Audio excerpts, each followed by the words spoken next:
कुछ कहने के पहले मैं बम्बई प्रदेश के जो अध्यक्ष है अबुल हसन इनका धन्यवाद करता हूँ। मैं बहुत सालों से मुसलमानों की राजनीति देखते आया हूँ और मुझे छुपाने की राजनीति दिखाई देती है, और वही मैं समझता हूँ कि सबसे गलत राजनीति ऐसी एक परिस्थिति है। मैं उनकी सराहना इसलिए कह रहा हूँ कि उन्होंने भैया जो मुर्दा गाड़ दिया है उसको उखाड़ने की क्या ज़रूरत है। मतलब दोबारा आप दंगा चाहते हो, अपनी रोटियां सेकना चाहते हो, ये जो बातें होती है मेरे ख्याल से उसको हम लोग ने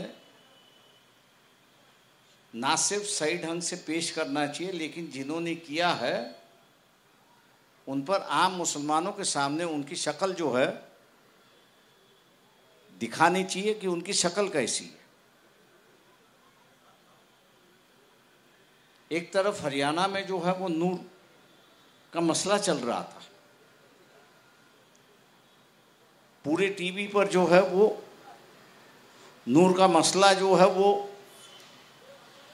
मुसलमानों की तरफ से हुआ करके ऐसी पेश की गई थी। जब तक इंडिया टुडे ने वहाँ पर लोगों के हाथ में बंदूकें, लोगों के हाथ में तलवारें, दूसरे हथियार जब तक नहीं बताए, तब आम आदमी यही समझता था कि मुसलमानों ने किया हुआ था। लेकिन जैसी ये तस्वीर आई वैसी लोगों की ज़हनियत बदलना शुरुआत हुई, और उसी वक्त महाराष्ट्र की विधानसभा के अंदर जिस मुर्दे को हमने गाड़ दिया था उसको उठाने की कोशिश हुई। मेरे ख्याल से ऐसे लोगों से आप लोगों ने सावधान होना चाहिए, ना सिर्फ सावधान होना चाहिए लेकिन इनकी राजनीति को भी हम लोग ने पहचानना चाहिए। ये मुसलमानों के हक की राजनीति है या मुसलमानों के बर्बादी की राजनीति है, इसका हम लोग जब तक फैसला नहीं कर पाएंगे तब तक मैं समझता हूँ कि मुसलमानों की राजनीति जो है वो सही रास्ते पे नहीं आई। जो गलत है उसको हम लोग ने गलत कहना चाहिए, जो सही है उसको हम लोग ने सही कहना चाहिए, तब जाके लोगों की राय बनती है, लोगों को पता चलता है कि अपने हक में क्या है और अपने हक में क्या नहीं है। ऐसी एक परिस्थिति है और इसलिए मैंने कहा कि अबुल भाई ने जो हिम्मत दिखाई पेश करने के, आपके यहाँ की जो मुर्दा गाड़ चुका था मुर्दे को उठाने की कोशिश की, मेरे ख्याल से हम लोग ने जगह जगह पर इसको बताना चाहिए कि भाई जो गुजर चुका है उसको हम लोग क्यों उखाड़े। आज सवाल ये है, परिस्थिति और खराब होगी, दंगे और होंगे, करने की कोशिश होगी, ऐसा नहीं कि नहीं।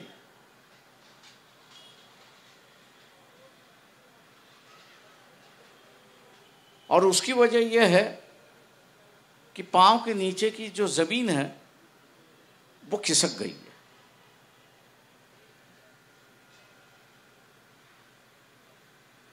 धीरे धीरे जैसे ये मणिपुर का मामला है उसी की बात करूं,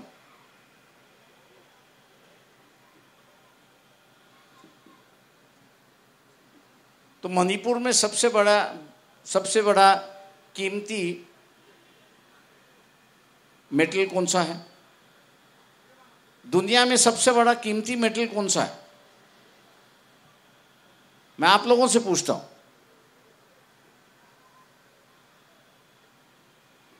दुनिया में सबसे बड़ा कीमती मेटल कौन सा है?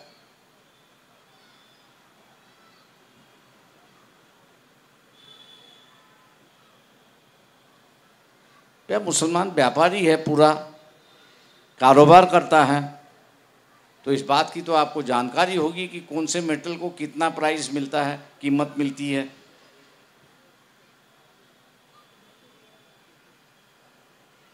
मणिपुर के जंगलों में दो चीज़ें की खोज होगी, एक है प्लैटिनम और दूसरा है यूरेनियम। यूरेनियम तो मान लीजिए कि उसकी कोई मोल है ही नहीं, ऐसी एक परिस्थिति है, क्योंकि उससे वो न्यूक्लियर बॉम्ब बनता है। सोने से ज़्यादा कीमती जो है वो प्लैटिनम है, ये तो हम लोग सब जानते हैं। मामला जैसे खुलता जाएगा कि ये खनिज जो है इसके अधिकार किसको मिले,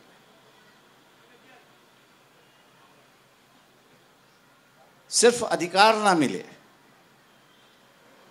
लेकिन जो संविधान बाबा साहब ने बनाया था उसमें कई सारी खूबियां हैं। जैसे एक खूबियां मुसलमान खुद ही जानता है कि 25 और 26 जो संविधान का जो कलम है उसके मुताबिक जो है मुसलमानों के धार्मिक अधिकार जो है बरकरार है, उसमें कोई बदलाव नहीं आ सकता। या किसी ने कुछ दिन पहले NKP साल्वे जो सबसे बड़े माहिर वकील हैं, उनका एक इंटरव्यू आया था। उस इंटरव्यू में उन्होंने कहा कि वे किसी के पर्सनल लॉ पे आंच नहीं आनी ये सकती है, क्योंकि उनको संविधान ने उसी तरह की हिफाजत वहां पर की है। ये जैसे मुसलमानों की बात है वैसे आदिवासियों की बात है। आदिवासियों का मसला जो है वो पानी है, जंगल है, जमीन है, और इसी की वो पूजा करते हैं। नैसर्गिक तौर से अपनी ज़िंदगी गुजारते हैं और ये कहते हैं कि नहीं, हमारा अगर आप लोगों ने आदिवासियों का अगर जुलूस दिखा हो, उनके जो बयान होते हैं, उनका जो स्लोगन होता है कि जल जंगल ज़मीन हमारी, ना किसी के बाप की, तो इसी को लेके संविधान में ये कहा है कि अगर आदिवासियों के इलाके में अगर कोई आपको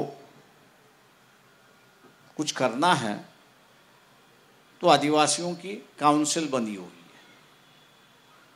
संविधान की जो छठी शेड्यूल है, उस छठी शेड्यूल के मुताबिक आदिवासियों के जल जंगल जमीन वो जब तक इजाज़त नहीं देखते तब तक केंद्र सरकार भी कुछ नहीं कर सकती।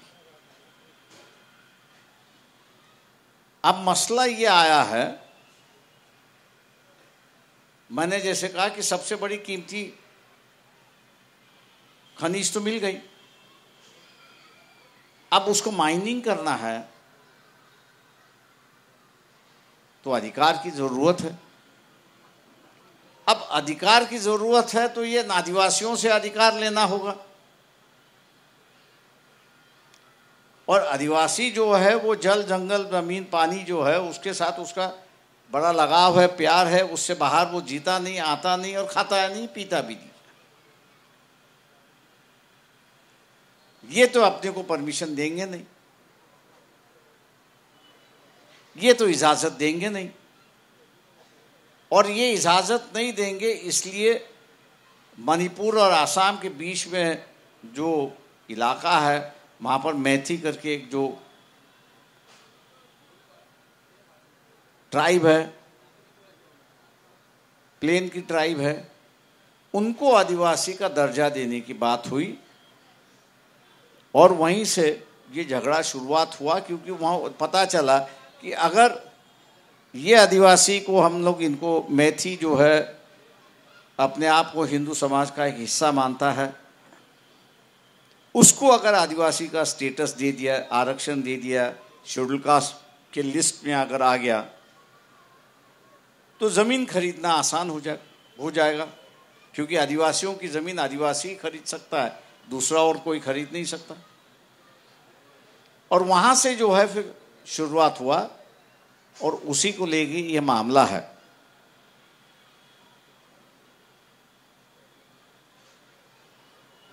और इसलिए मैं कहता हूँ जैसे जैसे इनके इरादे, देश को बेचने के इरादे जैसे जैसे बाहर आएंगे, वैसे वैसे ये दंगा फैलाने की कोशिश और जोरों से करेंगे, लोगों का दिल और दिमाग हटाने के लिए। यहाँ जितने भी मौलवी बैठे हैं, मैं उनसे गुजारिश करता हूँ कि आप नेकी की जिंदगी गुजारने की शिक्षा देते हो, लेकिन आप साथ साथ उससे ये जो मिसाइल है इसका भी आप थोड़ा सा अध्ययन कर लीजिए, और अध्ययन करने से मुस्लिम समाज को इसकी आगाह कर दो कि भैया मणिपुर क्या है।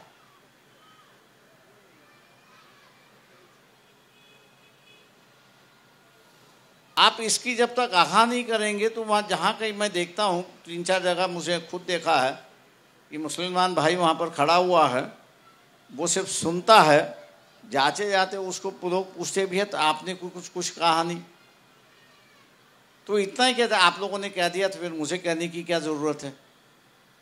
दिक्कत ये है उसमें कि मणिपुर में क्या हो रहा है उसकी जानकारी ही नहीं है।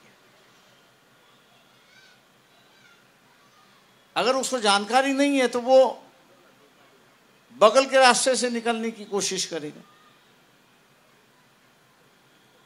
अगर उसकी जानकारी हो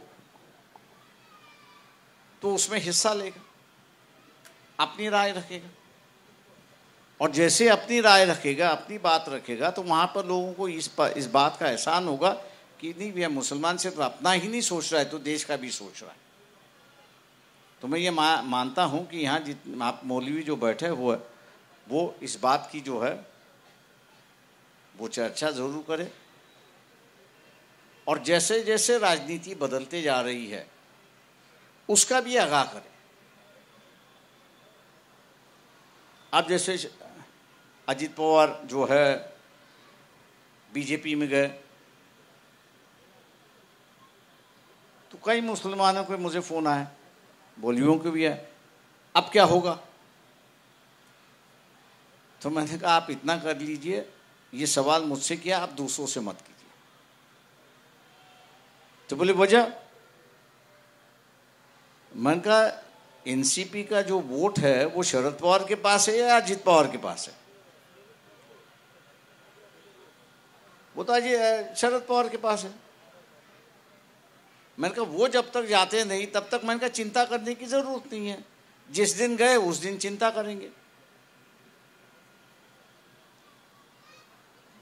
इसलिए मैं समझता हूं कि जो हालात बदलते जा रहे हैं, जो हालात बदलते जा रहे हैं, उससे हम लोग ने जो है मुस्लिम समाज को वाकिफ करना, बताना ये ज़रूरी है और मुनासिब है, ऐसा मैं मान के चलता हूँ। क्योंकि एक डर और खौफ उसके दिमाग में बैठा हुआ है, और ये उम्मीद लेके बैठा हुआ है कि 2024 में एक नई सरकार आएगी जिससे ये डर और खौफ जो है वो निकल जाएगा।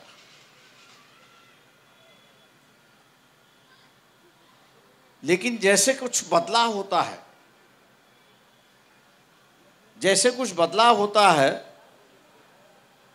वापस उसके मन में एक आशंका शुरुआत हो जाती है, अब क्या होगा। और वही मैं समझता हूं कि गुमराह करने की बात दूसरे जन करेंगे, ऐसी एक परिस्थिति है। और इसलिए आने वाले दिनों में काफ़ी राजनीति यहाँ पे बदलेगी, मजबूर किया जाएगा लोगों को बदलने की राजनीति में। लेकिन जनता जब तय करती है बदलाव लाने का, तो वो परिस्थिति पे नहीं देखती है, वो बदलाव ही ला के रखती है। 2024 के बाद मोदी जो है वो प्रधानमंत्री नहीं रहेंगे। बीजेपी की सरकार आएगी नहीं आएगी ये मैं नहीं कह रहा हूं, लेकिन मोदी प्रधानमंत्री नहीं होंगे। अब इसको अमल करना है, इसको अगर अमल करना है तो मेरे ख्याल से मुसलमानों ने राजनीति बारीकी से देखना चाहिए, सोचना चाहिए।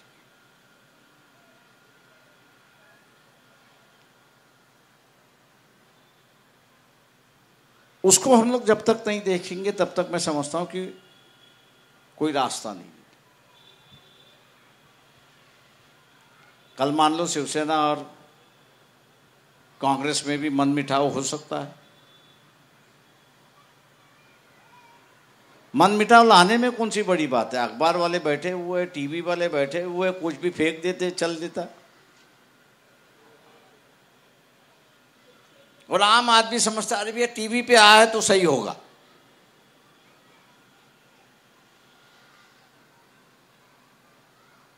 जैसे कि हरियाणा की नूर की बात है, उस वक्त महिलाओं पर काफी अत्याचार हुआ। दिल्ली के कुछ पत्रकार जो हमारे मित्र थे, तो हमने कहा यार जो जाके देखे आइए क्या हुआ है। परसों वो दिल्ली से लौट आए, मैं दिल्ली लौट आया तो उन्होंने मुझे फ़ोन किया, बोले दंगा फसाद तो हो गया, मारपीट हो गई, गाड़ियां जला दी, घर जला दिए, मकान जला दिए, सब कुछ जला दिया, लेकिन किसी एक महिला ने पुलिस स्टेशन में आके कंप्लेन नहीं किया, पुलिस को भी नहीं कही कि भैया मुझ पर ज्यादती हुई या मुझ पर अत्याचार हुआ।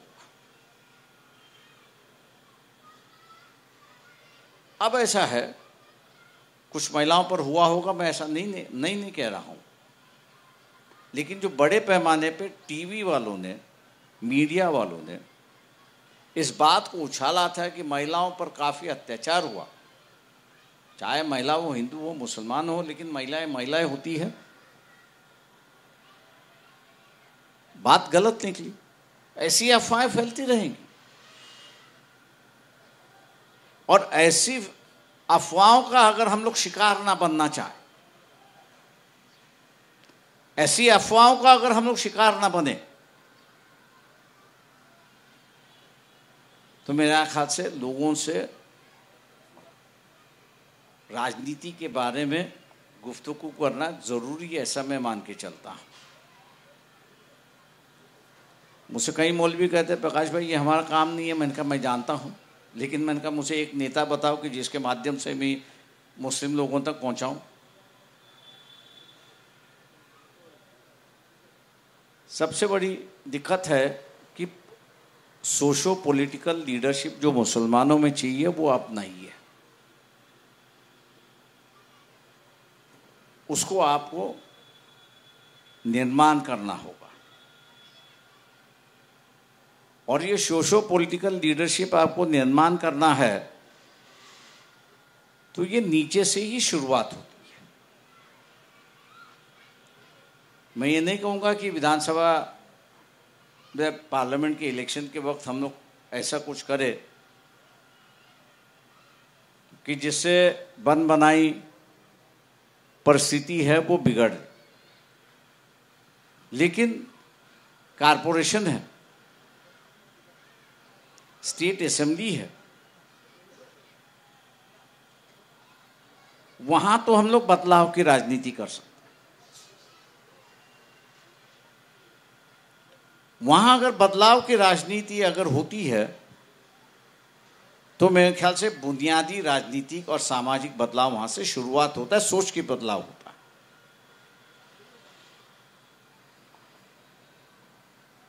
अब इसी औरंगजेब का स्टेटस रखने से ना कांग्रेस वाले को मैंने कहा वे दोनों मिलके बयान देते, बोले नहीं प्रकाश भाई आप ही कर लीजिए। तो मैंने कहा क्यों? नहीं आप कह दिए, उसके बाद में हम लोग कहते।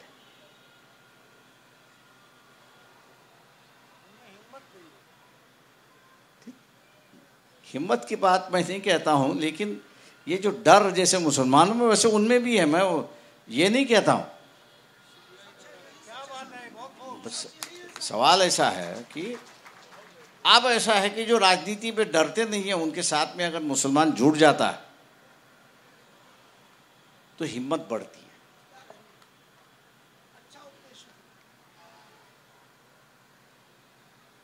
कांग्रेस वाले गलत है, मैं ऐसा नहीं कह रहा हूं, वो जानते हैं ये गलत है, लेकिन डर कहीं तो भी बैठा हुआ है कि भैया कुछ कहे तो अपनी राजनीति तो नहीं खत्म होगी, अपना वजूद तो नहीं खत्म होगा। अच्छा, ये डर क्यों बैठा हुआ है? मैं कहीं कांग्रेस वालों से पूछता हूं कि भैया डर क्यों बैठा है? भैया प्रकाश भाई, मुसलमान पहले हम लोगों के साथ में नहीं थे, वो वामपंथियों के साथ में थे, समाजवादियों के साथ में थे, बाद में वो जनता दल के साथ में गए, वो नहीं रहे तो फिर हमारे साथ में आए। बोले आज वामपंथियों की हालत क्या है, समाजवादियों की हालत क्या है?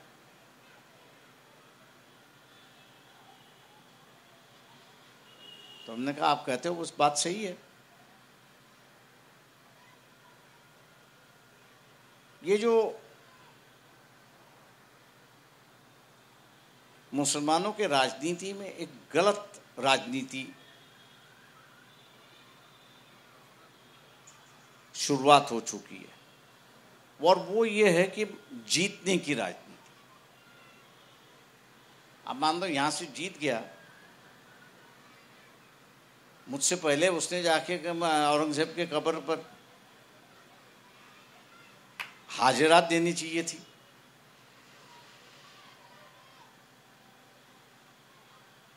लेकिन नहीं।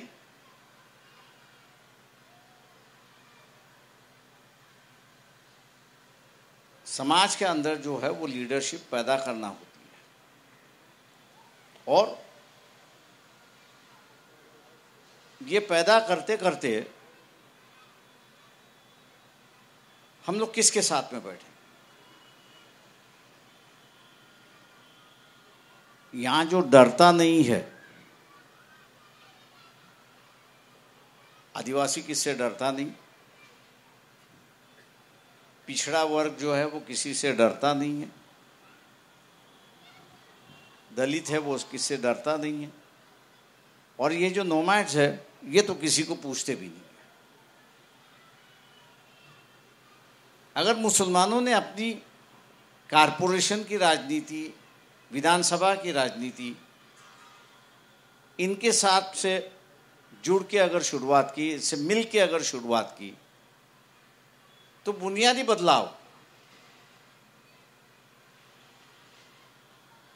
बदलाव होगा मुझ पे। लेकिन मैं हमेशा कहता हूं कि मुसलमानों की राजनीति जो है वो गलत राजनीति है।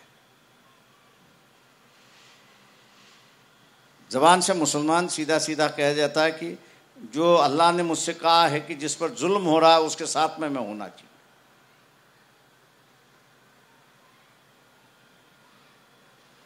यह हर मुसलमान कहता है, लेकिन उसकी राजनीति की दिशा कौन सी है? मैंने जिनका नाम लिया, इन पर जुल्म हो रहा है, मुसलमान इनके साथ में है तो नहीं।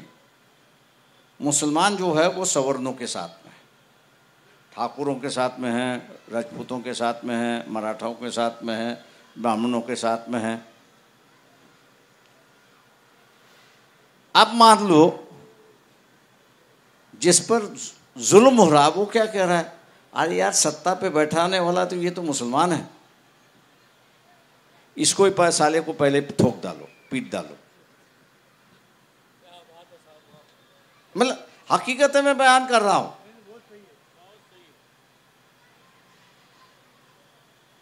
सीधे जिसके साथ में बैठ के आपकी राजनीति वो सीधे जा ठोक के आ जा,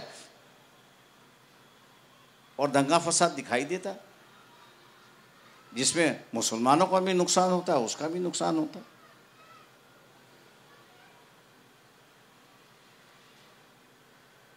इसलिए आपकी राजनीति की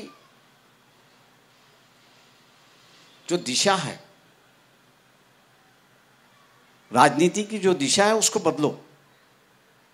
मैं नहीं कहता हूं कि लोकसभा में बदलो, मैं कह रहा हूं कारपोरेशन में बदलो और असेंबली में बदलो।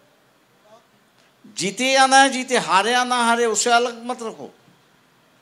ये जो जीतने की राजनीति है, जीतने वाला आपके साथ में कभी होता ही नहीं है, क्योंकि आपने उसे पूछने गया तो वो क्या कहता है, मुझे थोड़ा मुसलमानों ने वोट दिया है, मुझे गैर मुसलमानों ने भी दिया है, इसलिए उनका भी मुझे ख्याल करना है, और आपको बगल करके निकल जाता है। इसलिए नीचे से, कारपोरेशन से जो है, असेंबली में है, कारपोरेशन, बंबई कारपोरेशन की अगर बात करूं 228 सीट है।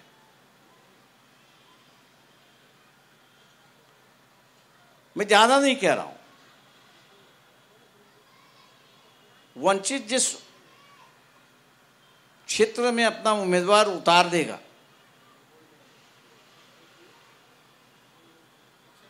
मैं ज्यादा बात नहीं कर रहा हूं, 88 सीट्स की बात कर रहा हूं। अगर उस 88 सीट्स में अगर मुसलमानों ने साथ दिया तो आपको एक बदलाव दिखेगा, कि जो बदलाव आने वाले राजनीति में देश भर में आपको दिखाई देगा।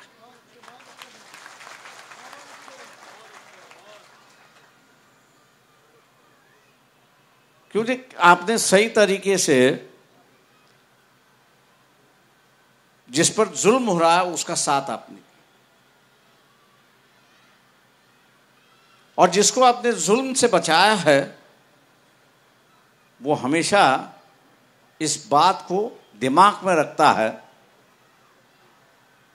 मौलवी साहब है कि जिन्होंने मुझसे बचाया है, और मैं इसके खिलाफ कभी जाना नहीं चाहिए, उसकी ये ज़हनियत बनती है। जब तक हम लोग ज़हनियत यहाँ की नहीं बदलते, तब तक मुसलमान यहाँ से सुकून से नहीं रह सकता। मैं कई बार बड़े बिडरान लीडर जो है भाईचारे की बात करते, बोले प्रकाश भाई एक सेमिनार लेंगे जिसमें भाईचारे की बात होगी। तो मैंने कहा आपने बुलाया इसलिए मैं आता हूं, शरीर से आ रहा हूं, लेकिन मैंने कहा दिल से नहीं आ रहा। बोले क्यों? मैंने कहा आपका ये जो भाईचारा जो है, जिनके साथ में आपका भाईचारा हो रहा है, उनको तो आपने न्योता दिया ही नहीं है।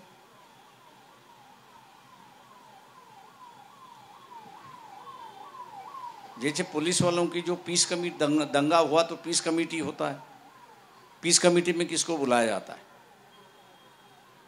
2-4 अच्छे लोगों को बुलाया जाता है, बाकी जो है दोनों तरफ की जो दंगाई है उनको ही बुलाया जाता है। चाय पान हो जाती है, बाद में पुलिस दोनों को कहती है भैया अभी जितना हो गया उतना ठीक है, नहीं तो साले ठोक डालेंगे। दंगा रुक जाती है। लेकिन दंगा वहां रुक गया, बदलाव की बात नहीं, परिस्थिति वैसी की वैसी रही। हम लोग को जो है वो बदलाव की राजनीति की शुरुआत करनी चाहिए, और जिस दिन ये बदलाव की राजनीति की शुरुआत होगी, यहां का जो माहौल है,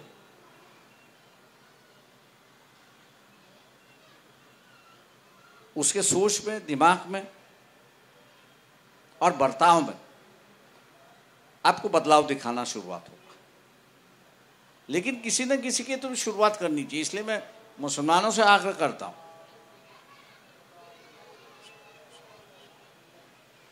88 सीटों, 80 सीट्स की हम लोग बात कर रहे हैं बॉम्बे कॉरपोरेशन में। इन 28 सीटों की अगर हम लोग सही ढंग से, वंचित ने उम्मीदवार दिया हुआ है, बिना सोचे, जीते हारे वो अलग बात है। और मुझे उम्मीद है कि अगर मुसलमान इसमें वंचित का जो उम्मीदवार है उसको हारे जीते दिमाग में ना लाते हुए एक बार वोट देना है, और ये देखना है कि अपना वोट देने के बाद क्या होता है। नतीजा तो काउंटिंग के बाद ही आएगा, उसके पहले तो नहीं आएगा। अगर एक बात अगर हम लोग ने ये कर लिया तो मैं मान के चलता हूं कि एक बदलाव की एक राजनीति होगी, दौर होगा। काफ़ी लोग मुसलमान जो है, ये जो इंडिया बना हुआ है, ये बात सही है,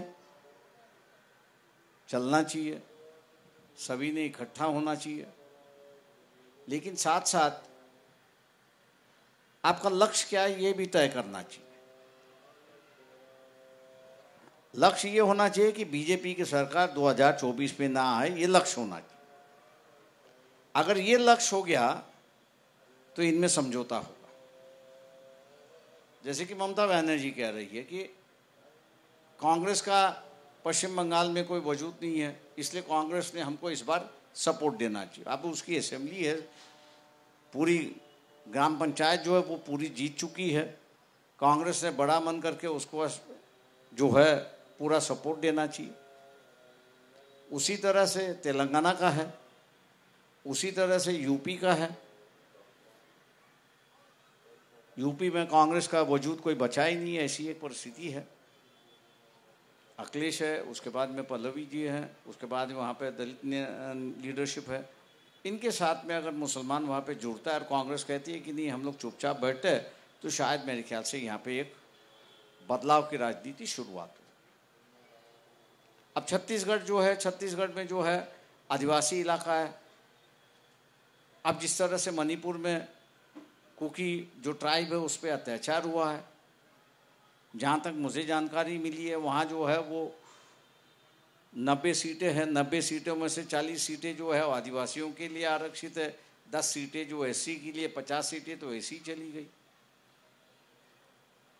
उनका ये कहना है कि 15 साल हो गए लेकिन एक आदिवासी मुख्यमंत्री नहीं बना है, इसलिए जितने आदिवासी संगठन हैं वहाँ पर इकट्ठा आके कह रहे कि नहीं, इस बार दोनों पार्टियों ने अगर आदिवासी मुख्यमंत्री घोषित नहीं किया तो हम लोग अलग से लड़ेंगे। अब उनकी जिद है। मुसलमानों का एजेंडा अलग हो गया। मुसलमानों का एजेंडा हो गया कि बीजेपी को हराना है। आदिवासियों का एजेंडा हो गया नहीं, अपना मुख्यमंत्री चाहिए। अब इस बात को भी मुसलमानों ने समझना चाहिए।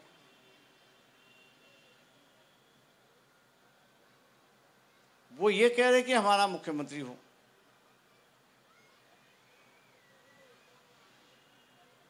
अब वो अपनी अलग से एक संगठन खड़ा कर रहे हैं। अगर उनका एक अलग से संगठन खड़ा होता है तो मुस्लिम समाज में अंदर कांग्रेस वाले दूसरे लोग आके कहते देखिए भाई हम तो उनको हराने निकले थे लेकिन आदिवासी अब अलग से अपना बना रहा है।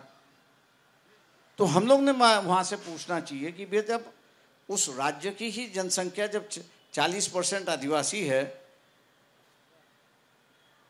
40 सीटें 90 सीटें में से 40 सीटें वहाँ पे आदिवासियों को आरक्षित है, तो आप आदिवासियों का मुख्यमंत्री क्यों नहीं बनाते?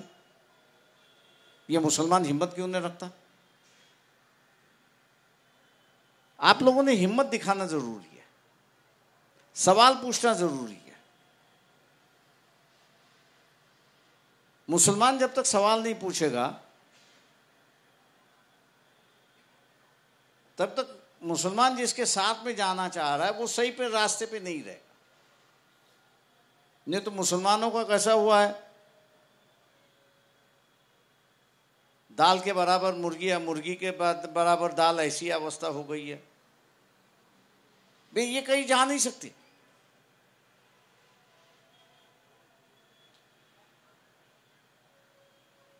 अगर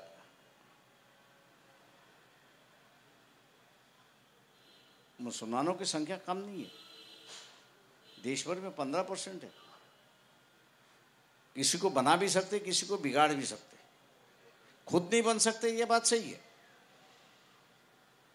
खुद कुछ भी नहीं बन सकते, ये बात सही है, लेकिन बिगाड़ने को और बनाने की बात तो हो सकती है। तो ताकत जो है वो बनाने की है या बिगाड़ने की है? अब जिसको बिगाड़ना है उसको बिगाड़ेंगे, लेकिन जिसको बनाना है उससे कहेंगे भैया ये 4 सवाल हमारे भी उसके पर जो सोच ले, अपनी पहले बयान दे दे, अपनी पहली राय बता दे। आज जिस तरह से मुसलमान अपनी राजनीति करता है, मजबूरी की राजनीति करता है। हम लोग वंचितों की राजनीति करते भी हम लोग को काफी बार दबाने की कोशिश हुई। पिछली लोकसभा में इलेक्शन में कहा भी है ये बीजेपी की बी टीम है, तो हमने कहा भैया ठीक है,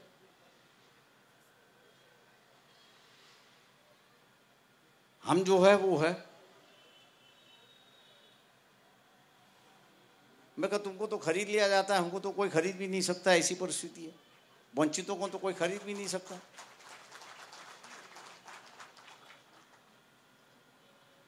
और मैं आया राम गया राम जो है वो आपको खरीदने की बात वहां पर होती रहती है।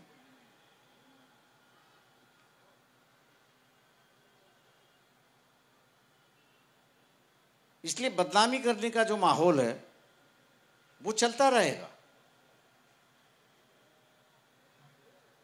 लेकिन उस बदनामी के माहौल पर कितना विश्वास रखना, ये मेरे ख्याल से हम लोग ने सोचना चाहिए। वो हम लोग जब तक नहीं सोचेंगे तब तक मैं समझता हूं कि हम लोग कुछ नहीं करेंगे।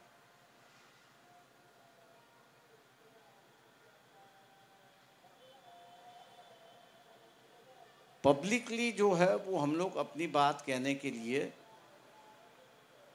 हिम्मत रखना चाहिए।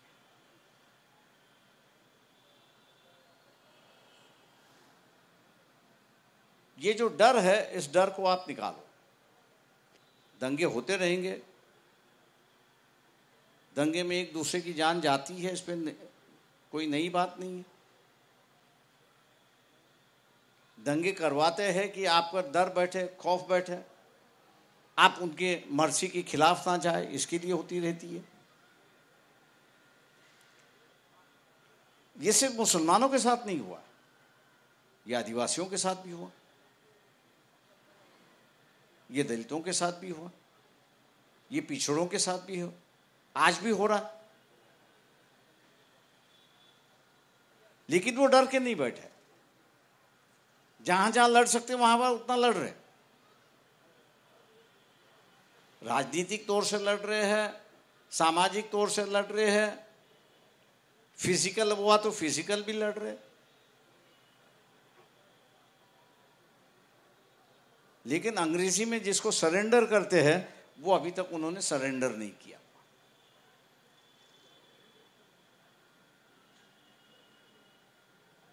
और इसलिए मैंने जिस बात का आपसे जिक्र किया है, ये जो मजलूम कौमें हैं, इनके साथ में अगर मुसलमान बैठता है, उनको अगर मदद करता है,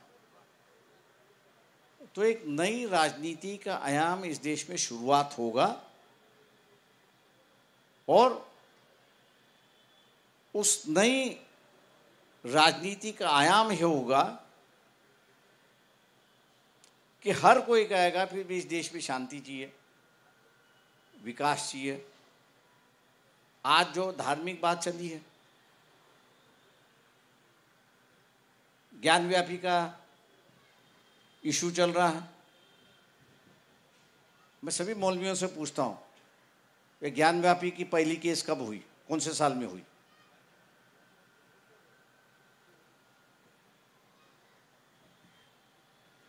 ज्ञानव्यापी का मामला आज का नहीं है।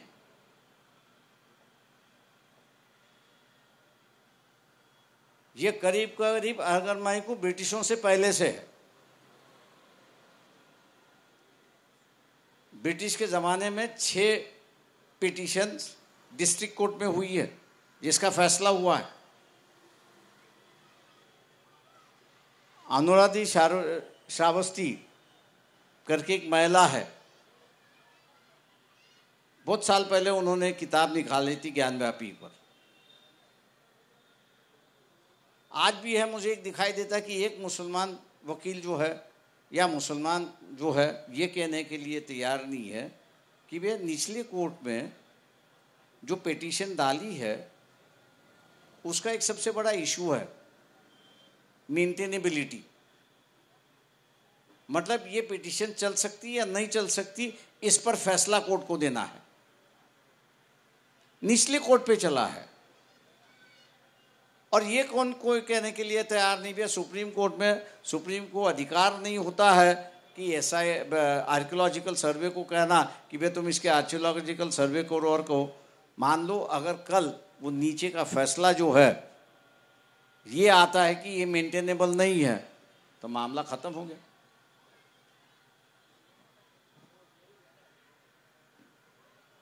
मामला खत्म, केस ही खारिज हो गई वहां पर। और केस ही खारिज होने के बाद जो है ये आर्कियोलॉजिकल रिपोर्ट का क्या मतलब है। पब्लिकली किसी ने तो भी एक कहना चाहिए, सुप्रीम कोर्ट से पूछना चाहिए, उस जज से कहना चाहिए, भैया जब ये निचले का मामला ख़त्म ही नहीं हुआ है तो आपने ये आर्कियोलॉजिकल सर्वे ऑफ इंडिया की ऑर्डर कौन से कानून के मुताबिक दी, ये तो हमको बता दो। हम ज्ञानी नहीं है, अज्ञानी है, आप आपको ज्ञान दीजिए। मान लो अगर ये किसी एक मुसलमान ने सवाल पूछा, जेल में जाएगा, पुलिस उस पर केस करेगी, क्या होगा? कुछ भी नहीं होगा। लेकिन जो व्यक्ति या जो इंसान कानून के मुताबिक जीना चाहता है, कानून का राह चलना चाहिए ऐसा है, वो सीधा सवाल करना पूछेगा भाई ये गलत है या सही है। अगर ये गलत है तो सुप्रीम कोर्ट की ऑर्डर गलत है। एक वर्ग आप पैदा करते हो, एक क्लास आप पैदा करते हो कि उसकी इच्छा नहीं है कि इसमें जाने की, उसकी इच्छा ये है कि कानून का राज चले। और ये कानून का राज चले इसलिए वो हम लोगों को दिखाई देता है वो अपने साथ में है, लेकिन उसकी इच्छा ये है कि कानून के मुताबिक ही इस देश का मसला चले, तब जाके शांति होगी, तब जाके यहाँ पर अमन होगा, वरना नहीं होगा। लेकिन हम लोग जब तक उठाएंगे नहीं, हम लोग जब तक उठाएंगे नहीं ऐसे मामले,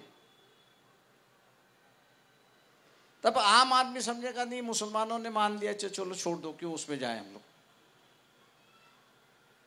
इसलिए हम लोग किन बातों से सहमत है और किन बातों से सहमत नहीं, इसका भी हम लोग ने लोगों के सामने रखने की हिम्मत रखनी चाहिए, बोलना चाहिए। और उस पर मेरे ख्याल से आम आदमी अपनी रिएक्शन देना शुरुआत करता है, ऐसी एक परिस्थिति है।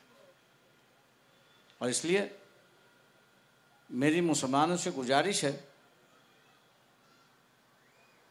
कि 2024 के बाद बदलाव तो आएगा ही, लेकिन अभी से संतुष्ट होना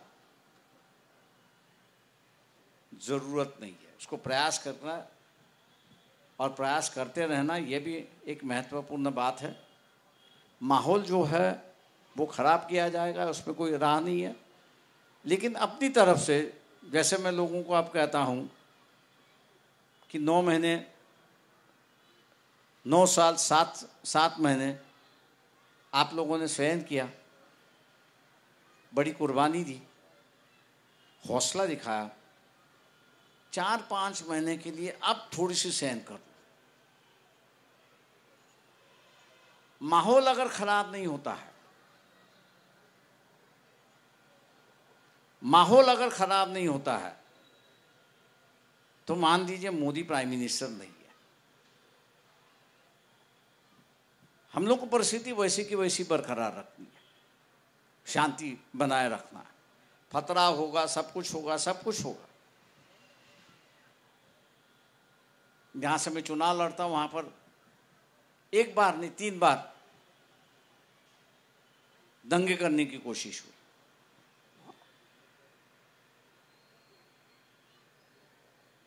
लेकिन हम लोग ने परिस्थिति काबू में लिया है। उसकी वजह है कि वहाँ के लोगों ने हमारी बात सुनी, शांति रही, और इसलिए परिस्थिति हद से बाहर नहीं गई। यहाँ भी मैं समझता हूँ कि वैसे ही होना एक शुरुआत होगा। और इसलिए कुछ बातों का जिक्र हम लोग ने भी करना चाहिए। 26/11 का मसला हुआ, या बीटी स्टेशन पे हमला हुआ। मुझे एक आदमी बता सकता है कि उसमें कितने मुसलमान मरे? हम लोग के पास ये आंकड़ा होना जरूरी है। 376 लोग थे, 376 लोग में से 170 जो मुसलमान था। ये आंकड़े हम लोग के पास ही है, क्योंकि लोगों को पता चलता है कि भैया यहाँ जो है वो आम आदमी गया, फिर ये हिंदू और मुसलमान ऐसा नहीं गया। हम लोग जिस तरह से अपनी बात पेश करते रहेंगे वैसे माहौल बनता जाएगा। हम हर बात को जो है धर्म के आईने से अगर देखना शुरुआत करें, फिर सामने वाले की भी नजर वैसे ही हो जाती है। हम अगर अपनी बात इंसानियत के नाते अगर रखना शुरुआत करें तो वो सामने वाला भी इंसानियत के नाते ही देखना शुरुआत करता है। मैं मानता हूं कि आप लोग यहां पर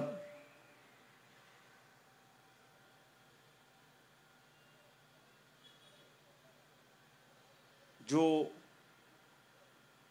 परिस्थिति से अपनी जिंदगी गुजार रहे हो उससे वाकिफ हो। नहीं, ऐसा नहीं,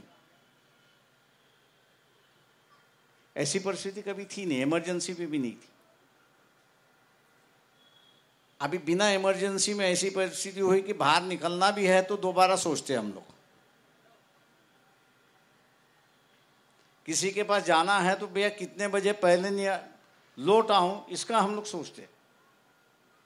मैंने इसलिए कहा कि इमरजेंसी में कभी ये नहीं था कि बाहर जाऊं या ना जाऊं, किसी जुलूस में नहीं जाना, यही खाली मेरा न्याय होता था वहां पर। और इसलिए मैंने जैसे कहा कि यहाँ की परिस्थिति को बदलाव लाने के लिए, दंगे फसाद होने के लिए काफ़ी बड़ी कोशिश होगी। ये जो अभी दंगे हुए इसकी कोई नई बात नहीं है। 6 महीने पहले नागपुर की जो SIT थी, उस SIT ने गांव बता दिए थे कि कहाँ कहाँ दंगा होगा। 5 महीने पहले जब सरकार से हमने कहा भैया ये दंगे होंगे, ये SIT की रिपोर्ट है, बोले ऐसी रिपोर्ट नहीं है। तो मैंने कहा मैं अभी तक अंधा नहीं हुआ हूं, कॉपी तो मेरे पास नहीं है, लेकिन उस कॉपी को मैंने देखा है, पढ़ भी लिया है। पुलिस वाले भी मैंने कहा कुछ अच्छे होते हैं जो आगाह करते हैं कि भैया ये होने वाला है, आप इसको संभालो।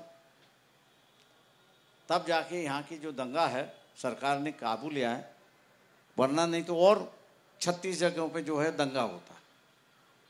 और इसलिए मैं आपसे गुजारिश करता हूँ, आग्रह करता हूँ कि भड़काने की बात होगी बहुत सारी चीज़ों पर। एक और कैसी तो भी लहर जैसी औरंगजेब की आई, वैसी और किसी की लहर यहाँ आना शुरुआत होगा। हम लोग ने जो है नॉर्मल ज़िंदगी जैसी है वैसी नॉर्मल ज़िंदगी हम लोग अदा करें लोकसभा के पहले, तो मेरे ख्याल से हम लोग ये डर और खौफनाक जो परिस्थिति है उससे बाहर निकलते हैं। इन्हीं लफ्ज़ों के साथ आप लोगों ने मुझे शांति से सुना, इसलिए मैं आपका धन्यवाद देता हूँ।